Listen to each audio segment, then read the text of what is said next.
Today, I will show you a crime horror film from 2003, titled The Texas Chainsaw Massacre. Spoilers ahead. Watch out and take care. The black and white footage of a police investigation is played as the narrator explains the story. Is an account of the tragedy that befell a group of 5 youths. Cops can be seen finding bodies and taking them away on stretchers. A baby can be heard in the distance as well. The numbers are staggering. Case files have been collecting dust for 30 years in the cold case department, and over 1,300 pieces of evidence were collected from the crime scene. The most astonishing fact of all, however, is the recordings of the investigation itself. Officers have gone inside the house and found scratch marks on the walls, plus blood and body parts lying around every corner.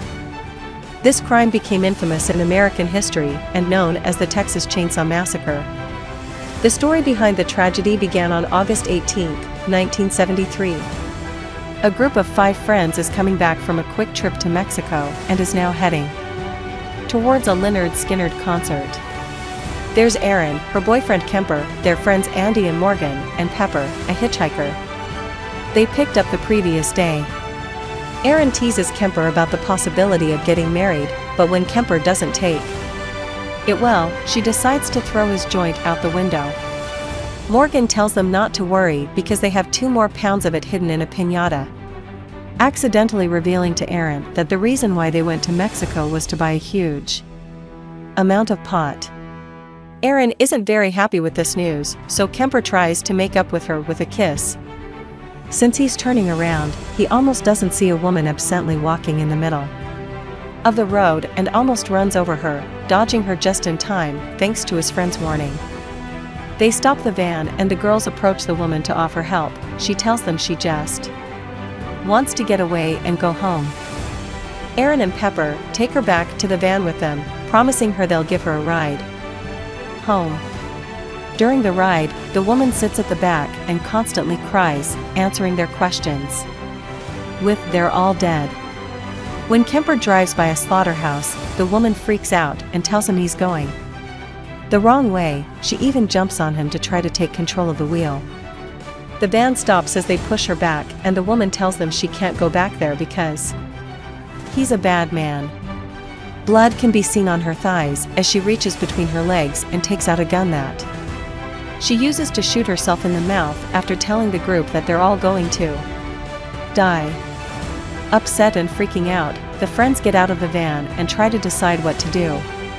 Kemper wants to go to the police, but Morgan, who is already regretting having picked the woman up, thinks that's a bad idea because the cops would find the pot in the van. Kemper decides to solve this issue by grabbing the piñata filled with pot and throwing it out in the open field. Then he apologizes to Erin, telling her he only bought the drugs so they could start a new life. The group gets back in the van and drives until they come across a gas station and diner. While the girls go to the bathroom, the boys enter the diner and meet the woman at the counter, Luda May, who calls the sheriff for them while they stare at the old meat covered with fleas in the fridge. Luda tells them the sheriff will be waiting for them at the mill, and it may take him 2 hours. This angers the boys, who think the sheriff should come to them instead of making them drive around with a dead body, but they have no other choice. They make it to the mill a couple of hours later. The place looks empty and abandoned, and the sheriff is nowhere in sight. The boys want to dump the body there and leave, but Erin convinces them to wait. They're suddenly startled by someone moving in the shadows, so they enter the building to investigate. There are all kinds of creepy decorations hanging on the walls made of old dolls and plastic skeletons, and some weird noises coming from a closet. Kemper opens it and everyone screams, but it turns out to be just a possum. There's another noise coming from further in the building, though, so they go check it out and find a little boy, Jedediah, that makes them promise they won't hurt him. After they do, Jedediah accepts to leave the building with them and answer their questions. He tells them the sheriff is home getting drunk and that he lives nearby. They can't drive there because there is no road, but it is a short walk. Ignoring Morgan's plea to just drop the body and leave, Erin and Kemper decide to go looking. for the sheriff while their friends wait at the mill. Jedediah tries to poke the woman's body with a stick, but Andy drags him off the van, causing Jedediah to run away. After crossing the woods, Aaron and Kemper find an old house belonging to an amputee on a wheelchair called Monty, who definitely isn't the sheriff. He allows Aaron to come in and call the sheriff, but Kemper must wait outside. Monty dials the number for Aaron and lets her talk, which is rather curious because back at the mill, Sheriff Hoyt is currently arriving to check on the van. After Aaron is done with the call, she tries to leave, but Monty asks for help to get back on the wheelchair, so she joins him in the bathroom while a mysterious figure lurks in the shadows. Since Aaron is taking so long, Kemper decides to enter the house to look for her. He searches around various rooms, following a noise that turns out to be a TV playing some old cartoons. When he crouches to pick up a bracelet that fell from the door, a man wearing a creepy mask appears behind him. It's Leatherface, who hits him with a sledgehammer and drags his body into the basement hidden behind a metal door. Aaron hears the door closing and leaves Monty to go looking for her boyfriend. She notices the peephole on the metal door moving, but she can't open it, and her search is interrupted by Monty, who got back on the wheelchair on his own and tells her Kemper isn't in the house. Aaron thanks him and leaves. Meanwhile, at the mill, Hoyt continues to inspect the body while interrogating the group. When he finds the woman's empty gun, he takes it and puts it in his sock. Then he asks Andy to help him wrap the body with plastic wrap while they're watched by 503 Jedediah, who just came back. After the wrapping is done, Andy and Morgan put the body in the trunk of the sheriff's car, and Hoyt makes sure the group knows their way back before leaving.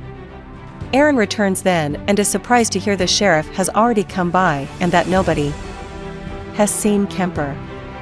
A sudden noise interrupts their talk, so they go to check it out. It's a stick that someone put in a car to keep the horn constantly honking. The group freaks out when they notice there are body parts on the ground and are starting to get desperate to leave. They continue looking for Kemper around the abandoned parking lot, and Morgan suddenly gets his arm stuck inside a hole in a car. The group worries and tries to get him out, until he shows them it's just a prank and he's fine. He has found something in there, though, a jar filled with water and 2 pictures inside. One photo is of the girl that shot herself, the other is of her with her family. After arguing about who gets to keep the keys of the van, Aaron puts them in her pocket and takes Andy with him back to Monty's house to see if they can find Kemper there. Back in the house basement, Leatherface is working on Kemper. First, he puts him in a tub to cut some layers off him, then he hangs upside down with some chains. A little box falls out of his pockets and Leatherface opens it, finding the ring he had gotten for Aaron. Andy and Aaron make it back to Monty's and agree on a plan. Aaron will distract Monty outside while Andy sneaks inside to find Kemper. He looks around and enters the kitchen while Leatherface spies on him through the peephole. When he accidentally drops a box to the floor, Aaron rushes inside to check on him. Now that an angry Monty knows Andy is in there, he starts hitting the floor with his cane to summon Leatherface, who suddenly opens the metal door and appears behind them with a chainsaw in his hands. Aaron closes the door to try to stop him while Andy tries to recover the lug wrench he brought with him from under Monty's wheelchair. Leatherface destroys the door with his chainsaw, causing Aaron to run out of the house, so he goes after Andy, who stops his first hit with the wrench, then kicks him to make him fall. He runs out of the house as well, but Leatherface chases him, and when he catches up with him, he cuts off one of his legs before picking him up and taking him to his basement. The scratches on the wall from the police report are left there by a desperate, scared Andy, who Leatherface impales on a meat hook before rubbing salt on his leg stump, wrapping it with butcher paper and tying it with human hair. Afterward, he starts working on a new mask made of human skin. When he takes off the one he's currently wearing to try on the new one, he shows his face is completely deformed. While he is busy with the masks, Andy tries to unhook his body, but the chains are booby-trapped. and he only manages to impale himself deeper.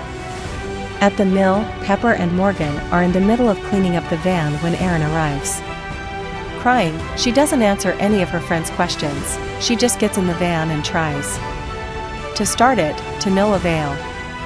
She asks for the gun, too, but Pepper tells her the sheriff took it. As if he had been summoned, Hoyt shows up then, and at first, he tries to calm Erin. Now, but when he notices the joint on the van's dashboard, his attitude changes. Now behaving like an angry cop, he asks the three friends to leave the van and lie down on the floor while scolding them for taking drugs. When Erin tries to tell him about the murder in the house, Hoyt says he thinks it was Kemper that killed the hitchhiker, and he shoots the floor when Erin tries to deny it. Then he grabs Morgan and makes him enter the van so he can show him exactly what happened with the lost woman. Morgan is forced to sit on the spot covered with blood and guts, then Hoyt hands him a gun and asks him to put it exactly on the same spot the hitchhiker chose, correcting Morgan when he lies and points the gun at his chin, moving his hand to force it into his mouth instead. Then Hoyt asks him to pull the trigger, but Morgan doesn't dare. When Erin gets off the ground and asks what's going on, Hoyt gets distracted, so Morgan takes the chance to turn the gun on him and threaten him.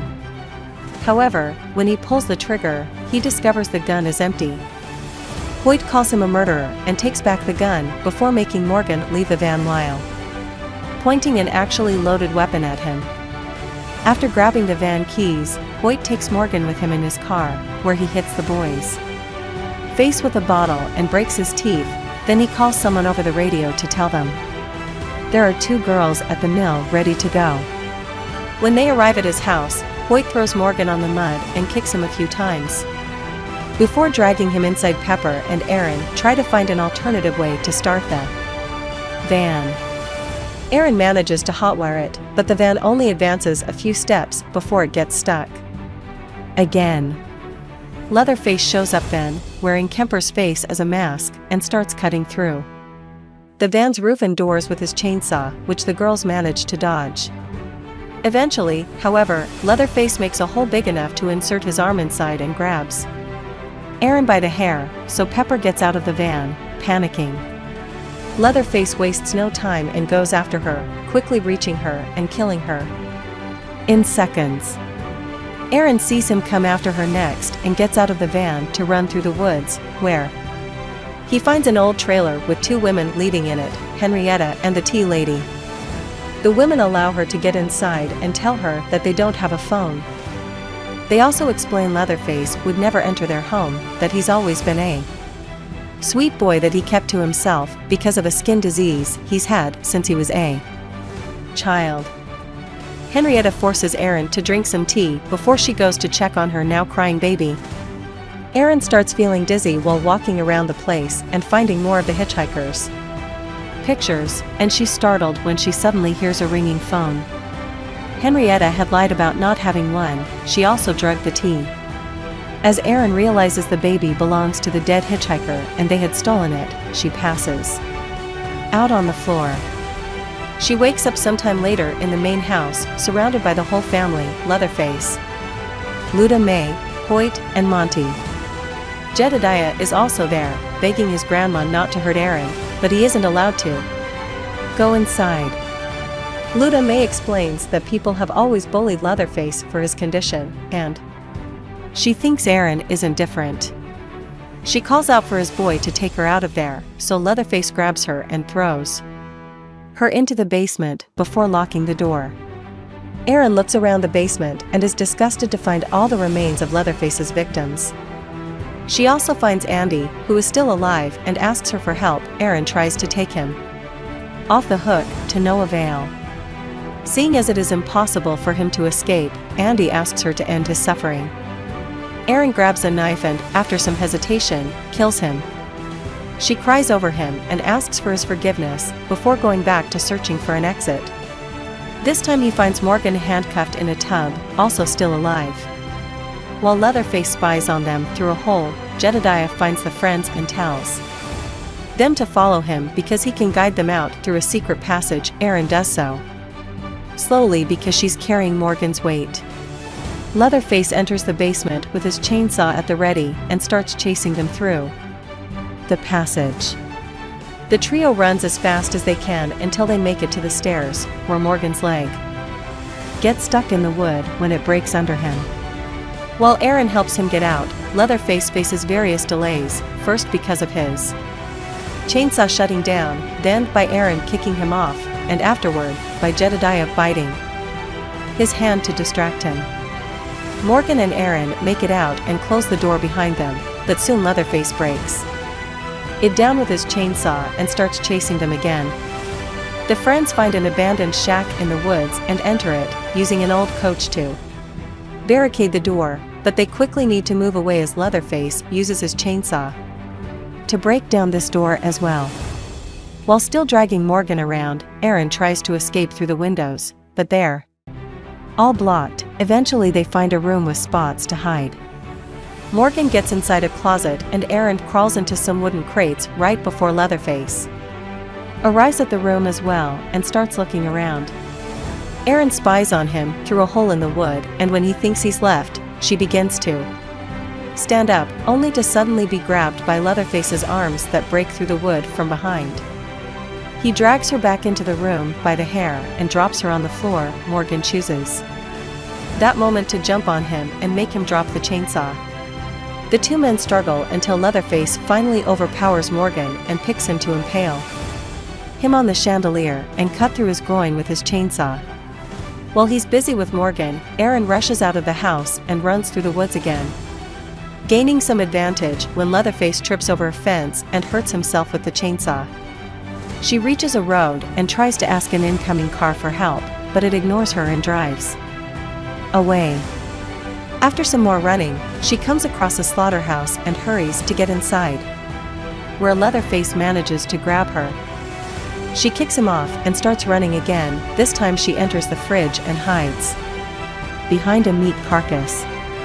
The hiding spot doesn't last long, though, because Leatherface starts moving the chains that control the meat hooks and hits her with the carcasses. Her screaming allows him to find her and start chasing her again. After dodging a hit from the chainsaw that falls between her legs, Aaron makes her way out of the fridge and enters a room filled with pigs where she finds a meat cleaver that she grabs to defend herself, then she rushes to hide inside a locker. When Leatherface arrives, she makes noise on purpose so he can find her, and when he comes closer and opens the door of the locker across from hers, she jumps on him from behind and cuts off his arm. It's impossible for him to pick the chainsaw now, and while he struggles with it, Aaron escapes the building and goes back to the road. The truck that drives by this time does stop for her and allows her to get in. In a manner that parallels her meeting with the hitchhiker, Aaron looks absent, only saying she wants to go home and reacting badly when the trucker takes her back to the crazy family's house. Her attempt at gaining control of the wheel is unsuccessful, and the trucker parks in front of the old house regardless of her pleading. Eden gets off the truck after he does and sneaks behind the house to watch him talk to the family, who still have the hitchhiker's baby. While Aaron moves to start hotwiring a vehicle in order to escape, Hoyt approaches the truck, ignoring Henrietta's sudden screams when she realizes the baby is gone. To the sheriff's surprise, the truck is empty, because what Aaron has been hotwiring is his own car, which she now uses to run over him 3 times before driving away with the baby on the passenger seat. Without warning, Leatherface appears out of nowhere on the road and tries to stop the car with his chainsaw, but with only one arm, he lacks control to aim it right, and Aaron manages to escape anyway. The police arrive at the residence to investigate 2 days later, on August 20th. When the recording cop and his cameraman go down the basement, they're attacked and killed by Leatherface, who is still around. The case still remains open today.